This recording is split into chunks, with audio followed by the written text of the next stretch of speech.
Hi,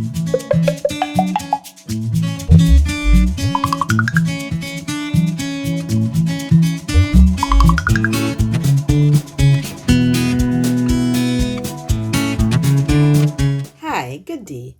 My name is Meagan Sylvester, and I am a music sociologist coming from the Twin Island economy of Trinidad and Tobago in the Caribbean.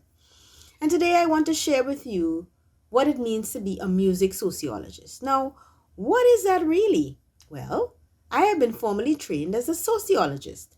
And a sociologist is someone who is involved and cares about the society, cares about man and woman in their own environment, looking at issues of context, looking at issues of contrast, looking at issues of what are some of the pertinent issues impacting and affecting the society.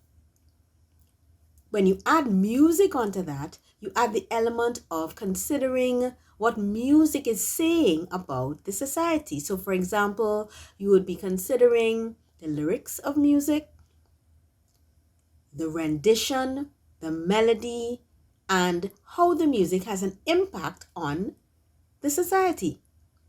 Now, in Trinidad and Tobago, where I indicated I am from, we have the traditional annual festival of Carnival, which is a pre-Lenten celebration, which really speaks to revelry, masquerade, music in terms of calypso and soca music, a lot of competitions that take place, and other elements such as steel pan music coming from the islands. Studying music sociology and becoming a music sociologist as an individual from Trinidad and Tobago has been very richly rewarding because I have had the good fortune to have that music there that speaks to what is happening in Trinidad and Tobago from a historical standpoint. That is the calypso music that I'm speaking about, which would have started in the early 1900s. For example, 1912 was the first known recording of calypso music. And what we see happening is that throughout the ages, the 20s, the 30s, the 40s, coming all the way down to even today in 2022, we continue to have the dominant carnival music being calypso music, and it is accompanied by soca music, which is a more upbeat, up-tempo music that is more party music, and dance music like electronic dance music, for example. It's similar to that. And we have other variants of music coming out of Trinidad and Tobago, such as chutney music and chutney soca music. We have raga music, which has that element of Jamaican dancehall, and the chutney music that I spoke to has elements of the Asian fusion together with our soca music from Trinidad and Tobago.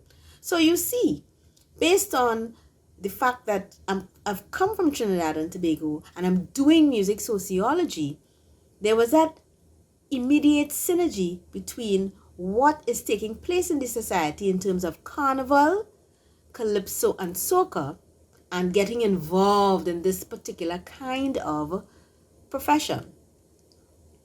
As a music sociologist, I get the opportunity to do lectures, public lectures. I do lectures with young people at secondary schools or high schools, as you may know it.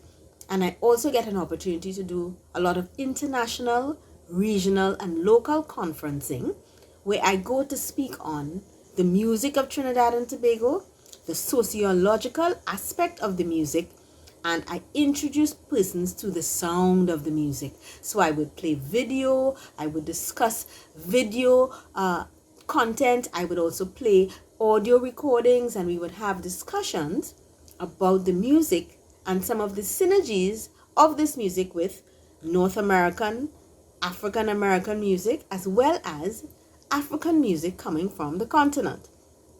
And so it becomes very important to see why it is music sociology is so important.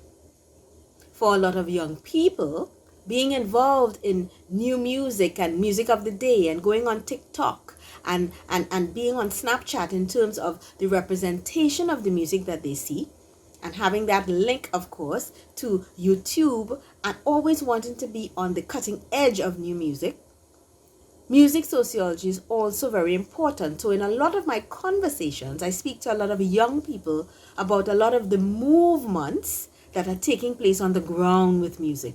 And so they share with me the new songs, the new beats, the new rhythms that would be coming from their society.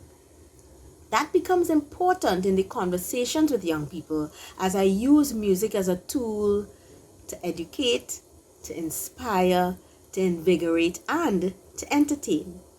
And so this is what part of my work is as a music sociologist. But then it also becomes important to use the music and the lyrics as a form of education. What are the lyrics of these songs saying? Are they speaking about historical issues? Are they speaking about current issues? How do these help our society better understand who we are and what we do? This is also part of what I do as a music sociologist. And so it has been my pleasure to come to you today to share on some of what I do as a music sociologist. As I said at the top of the video, I am Meagan Sylvester, and I come from Trinidad and Tobago, a twin island economy in the Caribbean, and I am a music sociologist.